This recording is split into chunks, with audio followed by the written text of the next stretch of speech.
La Corée du Nord, un pays enveloppé de mystères, de silence et de propagande. C'est un État où le quotidien de chaque citoyen est strictement encadré, parfois de manière si surprenante qu'on peine à y croire. Aujourd'hui, on se penche sur une question fascinante. Quelles sont les règles les plus folles que les Nord-Coréens doivent suivre? Section 1. Le culte du dirigeant. Tout commence avec le culte voué à la famille Kim. En Corée du Nord, le respect envers les dirigeants n'est pas seulement attendu, il est obligatoire.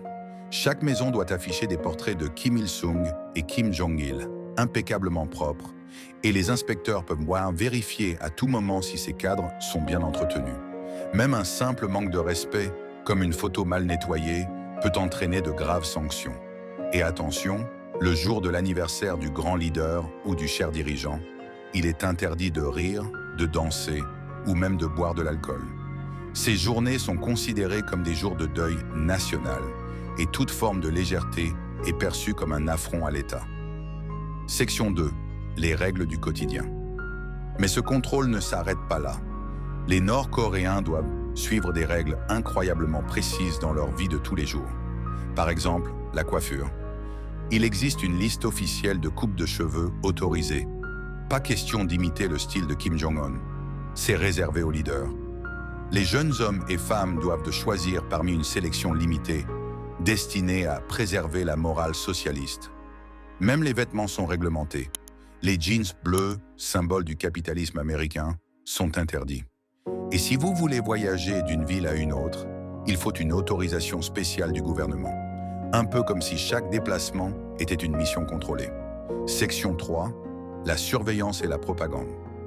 Dans ce système, tout est pensé pour renforcer la loyauté au régime. Les médias, les écoles et même les chansons diffusées dans la rue servent à glorifier les dirigeants. Internet tel qu'on le connaît n'existe pas.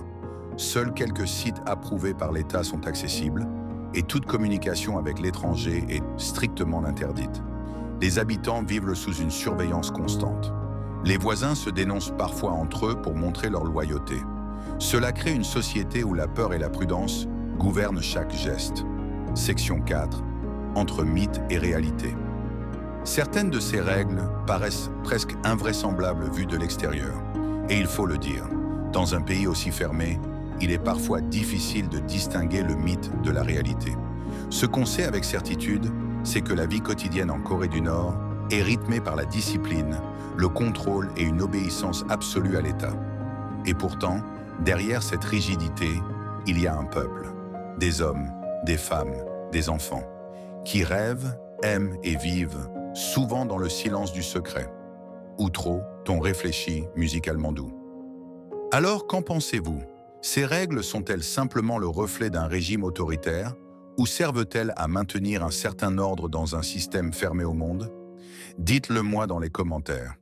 Et si vous avez aimé cette exploration, abonnez-vous pour découvrir d'autres histoires fascinantes du monde, là où la réalité dépasse souvent la fiction.